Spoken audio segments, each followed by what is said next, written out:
ने सबको सुना और उसके बाद है चुना। कुछ ही देर में ईवीएम नंबर्स सामने लाने लगेंगी, पहले रुझान आएंगे और फिर नतीजे आएंगे और हमेशा की तरह सबसे तेज और सबसे सटीक नतीजे और रुझान आप न्यूज़ 18 पर।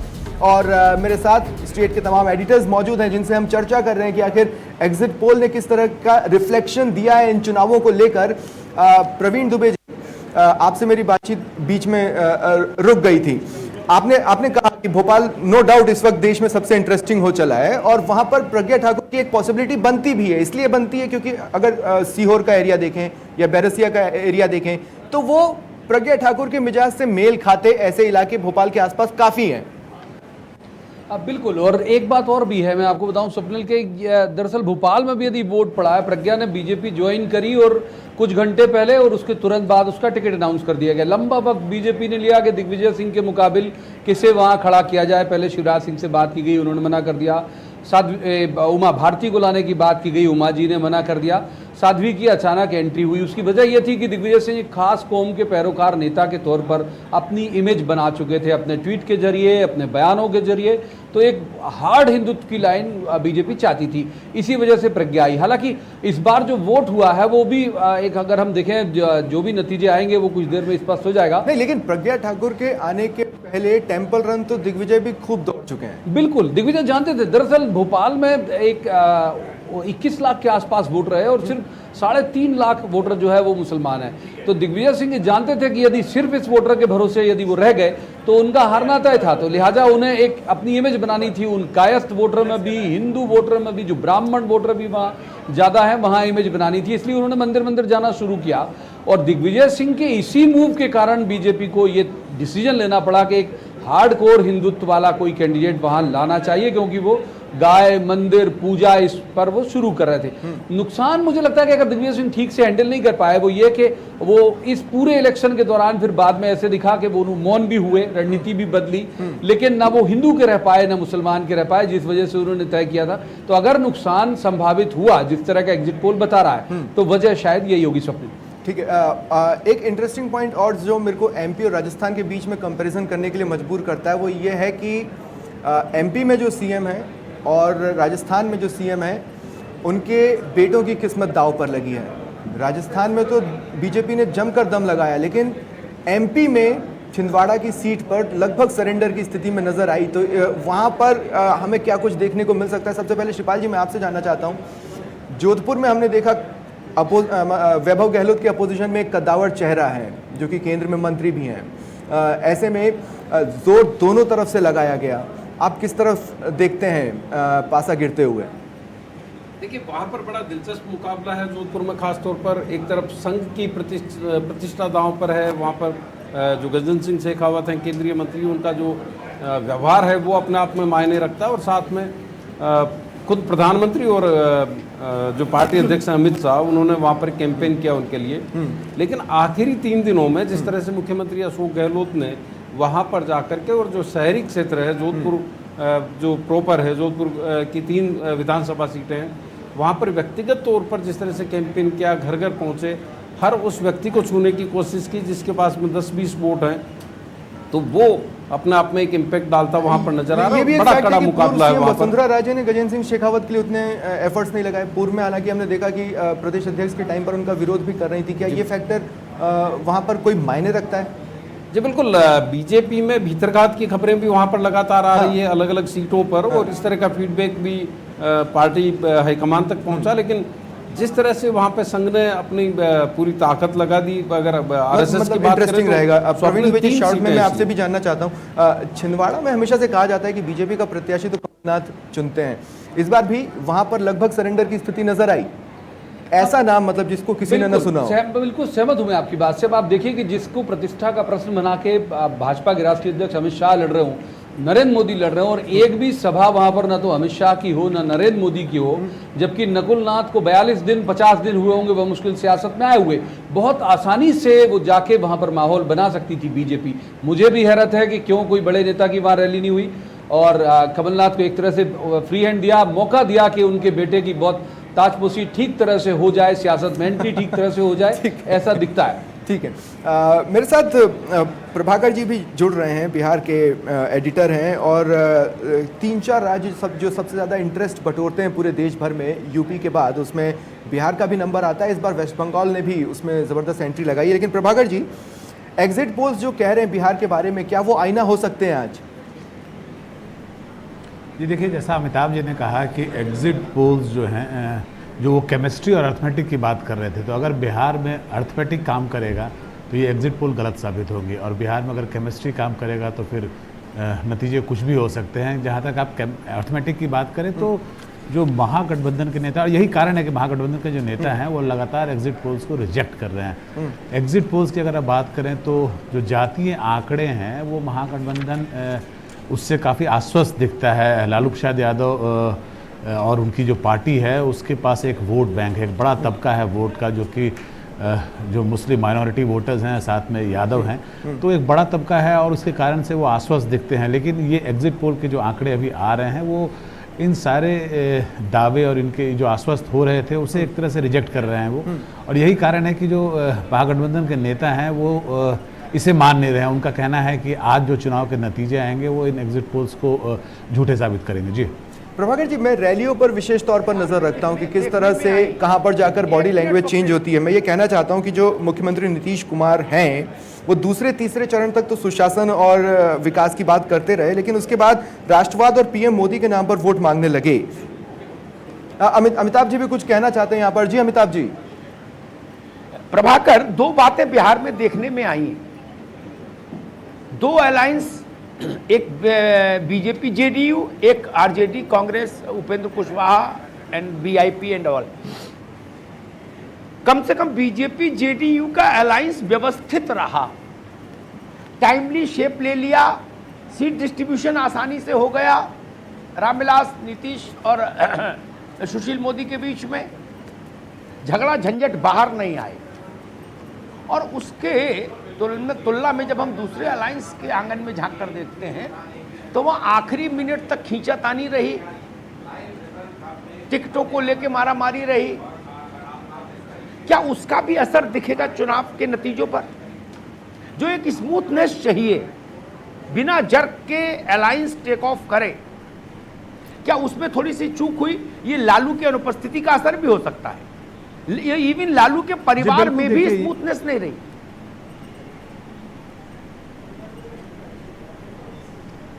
जी बिल्कुल, देखिए जो वोटर है वो सब कुछ देखता है।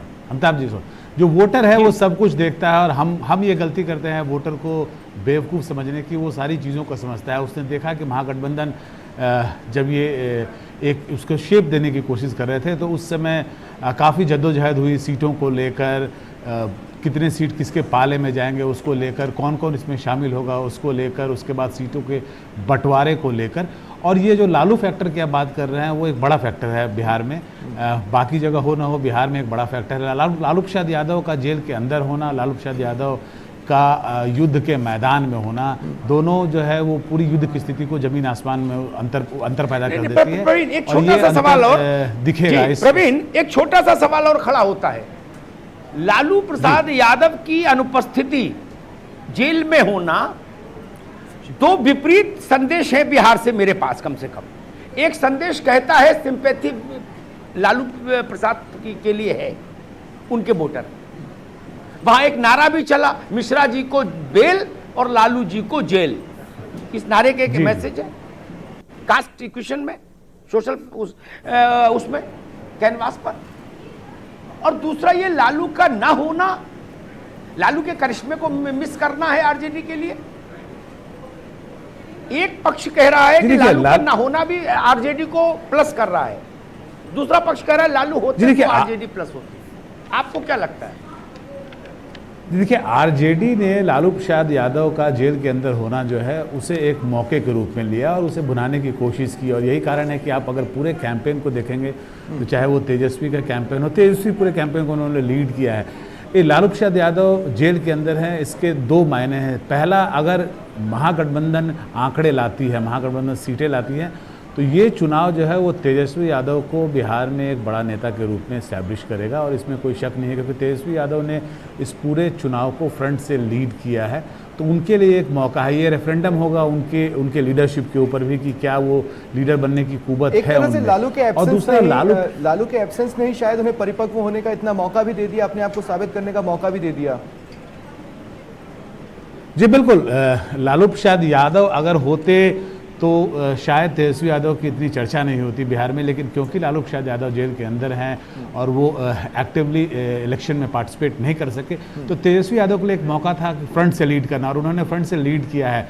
अमूमन 5 से 6 सभाएं उन्होंने प्रतिदिन की हैं। तो एक रेफरेंडम उनके ऊपर भी होगा, अगर सीट आते हैं, आंकड़े आते हैं, तो तेजस्वी यादव का कद बढ़ेगा, राजनीतिक कद बढ़ेगा, और आंकड़े नहीं आते हैं तो उन्हें जवाब देना पड़ेगा, और एक तरह से इसे उनके फेलियर के रूप में भी देखा जाएगा। साथ में आरजेडी ने लालू प्रसाद यादव का जेल के अंदर होने को एक मौके के रूप में लिया और उसे भुनाने की कोशिश की। एक सहानुभूति वोट, जिसे हम वोट बोलते हैं, वो उन्होंने बटोरने की कोशिश की। लेकिन जैसे रुझान आएंगे प्रभाकर जी, जैसे जैसे रुझान आएंगे उसके बाद ये स्थिति स्पष्ट होती जाएगी कि क्या सच में सिंपैथी वोट पड़े हैं या फिर उसका नुकसान हुआ है। इस पर भी हमें दिन भर निगाह बनाए रखनी होगी। तोमर जी, मैं आपके पास आ रहा हूँ। लास्ट टाइम झारखंड में गठबंधन ने जब फ्लाइंग कलर्स में परफॉर्म किया था तो वो साल 2004 था। उसके बाद से गठबंधन ने इतने फ्लाइंग कलर से परफॉर्म किया नहीं है। देखिए स्वप्निल, अगर आप झारखंड में देखें तो इस बार कांग्रेस झारखंड मुक्ति मोर्चा, अगर झारखंड मुक्ति मोर्चा को आप देखें तो भले ही वहाँ पर कांग्रेस गठबंधन में एक बड़ी पार्टी के रूप में आया, लेकिन झारखंड मुक्ति मोर्चा के अपने बड़े जनाधार हैं। अगर आप संथाल की बात करें, कोल्हान की बात करें, तो उनके विधानसभा बार अगर सीटों को देखें और उनके जो वोट प्रतिशत हैं, उस लिहाज से झारखंड मुक्ति मोर्चा बड़ी मजबूती के साथ तभी वहाँ पर खड़ा था जब मोदी जी की आंधी चल रही थी पिछले 2014 में। इस बार जो वहाँ पर स्थितियाँ हैं कि झारखंड मुक्ति मोर्चा, कांग्रेस, आरजेडी, हालांकि आरजेडी को एक सीटों को लेकर थोड़ा सा कहीं ना कहीं इनके बीच में अनबन हुई थी, लेकिन बाद में चीज़ों को मैनेज किया गया। झारखंड विकास मोर्चा जो दूसरी बड़ी पार्टी है, वोट प्रतिशत में इसकी भी अपनी एक भागीदारी थी। इस बार वहाँ पर महागठबंधन जिस तरह से इंटैक्ट हुआ, एकजुट हुआ, उसके बाद उन्होंने भाजपा को चैलेंज किया। यहाँ पर महागठबंधन काफ़ी मजबूत स्थिति में अगर कुछ वहाँ पर क्षेत्रों को देखें, लेकिन जो सबसे बड़ा एक वहाँ पर फैक्टर है वो ये है कि अगर बाबूलाल के, अगर सिर्फ दुमका सीट की बात करें, दुमका में पिछले दफ़ा बाबूलाल को 1.5 लाख वोट मिला था। शिबू सोरेन वहाँ पर 30,000 के अंतर से चुनाव जीते थे। इस बार भाजपा का माहौल है, तो बाबूलाल इस बार शिबू सोरेन के लिए कैंपेन कर रहे हैं, चूँकि महागठबंधन का वो हिस्सा है। लेकिन सबसे बड़ा सवाल है कि क्या बाबूलाल के वो वोट्स जो उन्होंने शिबू सोरेन के खिलाफ जो उन्होंने वहाँ पर ली थी, क्या वो शिबू सोरेन के पाले में उसको डाल सकते हैं? बीजेपी के पक्ष में गिरे होंगे, क्योंकि देखिए हाल ही में जिस तरह से वहाँ पर एक कानून चर्चा का विषय बन गया जिसके कारण आदिवासियों में नाराजगी थी, क्या ये आदिवासी वोट बीजेपी के पक्ष में आ पाए होंगे तमाम कवायदों के बाद, तमाम मोदी की रैलियों के बाद, तमाम शाह की रैलियों के बाद? देखिए, जो आदिवासी वोट हैं वो खासतौर पर झारखंड मुक्ति मोर्चा की तरफ जाता है, लेकिन इस बार जो मोदी के कुछ ऐसे स्कीम्स थे, खासतौर पर अगर आप उज्ज्वला की बात करें, आप अगर सौभाग्य योजना की बात करें, तो वहाँ के महिलाओं के बीच इसको लेकर काफ़ी चर्चाएं थी। झारखंड में अगर आदिवासी बहुल इलाकों में देखें तो कई ऐसे क्षेत्र हैं जहाँ पर महिलाओं की अगवानी होती है। तो ऐसे में अगर महिलाओं का जो अब तक का जो ट्रेंड देखा गया, जो मत प्रतिशत देखे गए हैं, महिलाओं ने बड़ा बढ़ चढ़ कर हिस्सा लिया। ग्रामीण क्षेत्रों में काफ़ी बड़ी वोटिंग हुई है। अगर वो वोट्स वाकई में मोदी जी के लिए हुई है तो तस्वीर वहाँ पर बदलता आपको दिखेगा। संथाल पड़ना में भाजपा की जो दस्तक थी वो वहाँ पर मजबूत होता दिखेगा, और इसी बात का हमें इंतजार है। जैसे ही पेटियाँ खुलेंगी ये बिल्कुल स्पष्ट हो जाएगा। प्रवीण दुबे सर, एक सवाल मेरे जहन में आता है मध्य प्रदेश को लेकर। मेरे ख्याल से मध्य प्रदेश इकलौता ऐसा सूबा है जिसकी सूबाई सरकार का भाग्य भी लोकसभा के नतीजे से जोड़ दिया गया। बोले ऊंट इस करवट बैठेगा तो कमलनाथ सरवाइव करेंगे, उस करवट बैठा तो मामला गड़बड़ हो जाएगा। बिल्कुल, और बल्कि ये प्रयास अगर आप देखें ताजी कि ये तो जैसे एग्जिट पोल के नतीजे आए थे उसके बाद से ही शुरू हो गए। 5 बड़े नेताओं ने तत्काल कमेंट किया, और अब मध्य प्रदेश के अलग अलग कोने से पहले गोपाल भार्गव ने बोला, फिर कैलाश विजयवर्गीय ने बोला। कैलाश विजयवर्गीय ने तो डेडलाइन दे दी कि 22 दिन की सरकार और बची हुई है। फिर उसके बाद नेता प्रतिपक्ष गोपाल भार्गव ने राज्यपाल को चिट्ठी लिख दी कि विशेष सत्र बुलाया जाए, बहुत सारे मसले पर बात करनी है। लेटर में हालांकि बिल्कुल जिक्र नहीं था, लेकिन वो मीडिया से बात करने में उन्होंने कहा कि फ्लोर टेस्ट जरूरी है। तो उसके बाद फिर शिवराज जी भी मैदान में आए और उन्होंने कहा सरकार चली जाएगी जल्दी। ठीक कह रहे हैं आप, बिल्कुल तय बात है, क्योंकि जब एक तरह से कमलनाथ इस बात को स्वीकारते नहीं है कि वो अल्पमत की सरकार है, लेकिन जब 114 कुल जमा उनके पास है मैजिक फिगर से, वो 2 संख्या दूर है। लेकिन कमलनाथ जी को अगर देखें, उनकी राजनीति करने की शैली को देखें, तो मुझे, अगर मैं तुलना करूं तो मुझे उनमें मुलायम सिंह यादव की राजनीतिक शैली की झलक दिखती है। जी बिल्कुल, और प्रबंधन की तो अगर वो हम भी साम दाम दंड भेद जानते हैं। बिल्कुल, और अगर हम प्रबंधन का जिक्र करें अमिताभ जी, तो वो अमित शाह के स्तर के कमोबेश प्रबंधन करता है। हम आप देखिए, जब भी देश में भी यूपीओ को संकट होता था तो मायावती से जाके बार्गेनिंग करने और उन्हें व्यवस्थित करने का काम कमलनाथ करते थे। ममता बनर्जी से भी बात करने का काम कमलनाथ करते थे। अभी भी जब एग्जिट पोल के बाद ये संभावना यूपीओ को लगी कि शायद अगर ऐसे हालात बने के बिना जो वो पार्लियामेंट जो है वो हंग होगी, तो फिर कैसे गठबंधन जाएगा, कमलनाथ को सबसे पहले कॉल किया गया। तो वो प्रबंधक तो हैं बेहतर, इसीलिए मुझे लगता भी है कि बीजेपी धमका भले ही रही है, लेकिन हो सकता है कि वो सरवाइव कर जाए वहां की सरकार। लेकिन प्रवीण जी, श्रीपाल जी, आपको याद होगा, श्रीपाल जी, अमिताभ जी, बस क्या एक ये मिनट में खतरा आप ही की कड़ी में आपके एक सवाल यहाँ भी जोड़ना है? चाह रहा हूँ। ठीक मैं है, सिर्फ एक मिनट। श्रीपाल जी, क्या ये खतरा आपके सूबे में भी है? देखिए, क्योंकि गहलोत राजस्थान में सरकार ये भी नजर नहीं आता, खासतौर पर इसलिए निर्दलियों क्योंकि के सहारे है। जी बिल्कुल, लेकिन वहां पर स्पष्ट बहुमत है कांग्रेस के पास में। 13 निर्दलीय जो हैं, जो कांग्रेस पृष्ठभूमि के हैं, कांग्रेस के बागी उम्मीदवार थे, वो खुलकर के साथ आ चुके हैं मुख्यमंत्री अशोक गहलोत के साथ में, और बीएसपी ने भी वहां पर समर्थन किया हुआ है। तो वहां पर इस तरह का खतरा नहीं दिखता है, क्योंकि अगर बहुमत की बात करें तो स्पष्ट बहुमत कांग्रेस के पास में है। तो मध्य प्रदेश या कर्नाटक जैसी स्थिति राजस्थान में नहीं है, और मुझे लगता है कि राजस्थान की सरकार पर इस नतीजे का सीधे तौर पर कोई प्रभाव नहीं पड़ेगा। लेकिन अगर कांग्रेस लूज करती है, कांग्रेस की परफॉर्मेंस कमज़ोर रहती है, तो अंदरूनी राजनीति जो है कांग्रेस की, जिसमें सचिन पायलट जो लगातार दावा करते रहे, उन्होंने लीड भी किया पूरे चुनाव को, विधानसभा चुनाव को और इस चुनाव को, तो वो प्रदेश अध्यक्ष के बतौर अपने आप को मुख्यमंत्री का दावेदार मानते हैं। उनके जितने भी समर्थक हैं वो ये मान करके चलते हैं कि अगर परफॉर्मेंस ठीक नहीं रहती तो मुख्यमंत्री बदलने की बात कभी आ सकती है। लेकिन मुझे फिलहाल ऐसा नहीं लगता, नहीं तो सरकार पर संकट है और न ही मुख्यमंत्री पर है, क्योंकि जिस तरह से परफॉर्म करेगी कांग्रेस, उसी से मिलता जुलता नतीजा राजस्थान में आएगा। और अगर अशोक गहलोत की बात करें तो अभी जिन परिस्थितियों में चुनाव हुए हैं उसमें सबसे बड़ी भूमिका अगर कोई केंद्रीय स्तर पर निभा रहा है, अलग अलग मुख्यमंत्रियों से बात करने में, अलग अलग राज्यों के जो नेता हैं, अलग अलग दलों के नेता, अपना तजुर्बा है और उनका व्यवहार भी है, उसका एक प्लस करता है। वो उनकी पर्सनालिटी में उनका व्यवहार जो है वो भी प्लस करता है।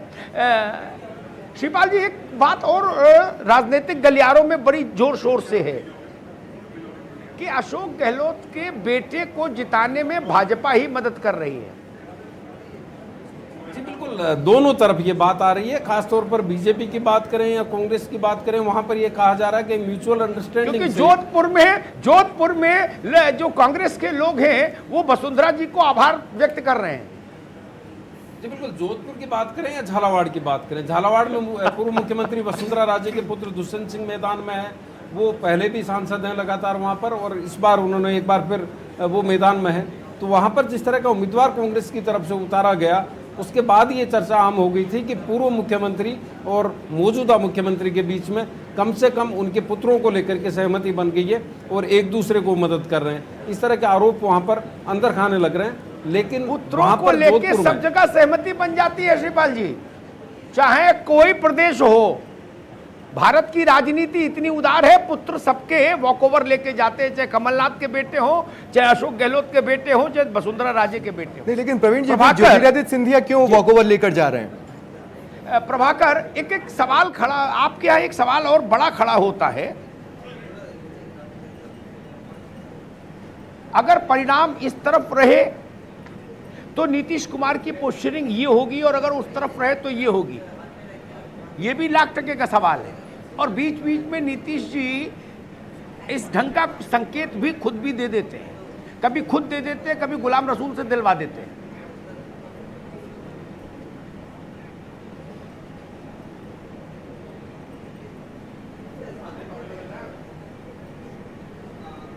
अमिताभ जी, आपको एक बार सवाल फिर से दोहराना होगा। अमिताभ जी, मैं ये कह रहा हूं, आपके यहां एक विचित्र स्थिति बनती है कि अगर परिणाम इस तरफ रहे तो नीतीश जी की पोस्चरिंग ये होगी, पॉलिटिकल पोस्चरिंग, अगर उस तरफ रहे तो उनका राजनीतिक रुख ये होगा।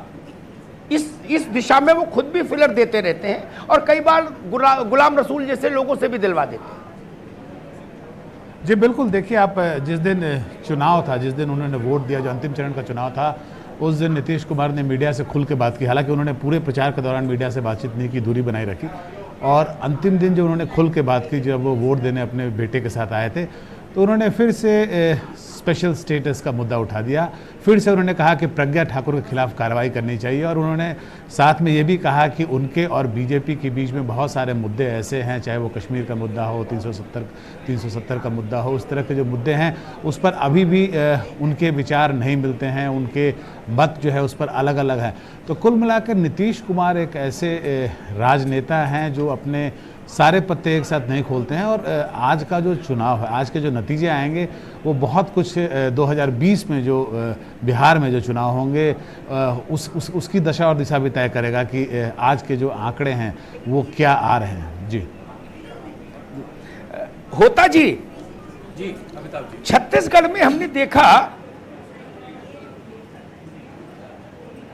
भूपेश बघेल की सरकार, वहां मतलब कांग्रेस की सरकार मध्य प्रदेश और राजस्थान में तो राम राम कह के देहरी छू के आई, लेकिन छत्तीसगढ़ में प्रचंड जीत लेकर आई। फिर एग्जिट पोल में डावाडोल स्थिति क्यों? 6 महीने पहले जितना बड़ा मैंडेट लेके कांग्रेस आई है, ये नारा तो अमित शाह जी का था 60+, अब की बार 60 पार, और वो फलीभूत हुआ कांग्रेस पर। अमिताभ जी, यही बात रही है कि लगातार ये बात कांग्रेस कहती रही कि 65 का नारा देते थे 65+ की, और वो कांग्रेस को हासिल हो गया। वहीं पे अगर 68 सीट, जिस बार 90 में से 68 सीट कांग्रेस को मिला है, कांग्रेस उम्मीद कर रही है कि लगभग उसको 11 लोकसभा में से 8 सीट मिलेंगे। पर इतिहास है कि कांग्रेस को हर वक्त 1 सीट मिलते हैं लोकसभा के, और बीजेपी को 10 सीट मिलते हैं।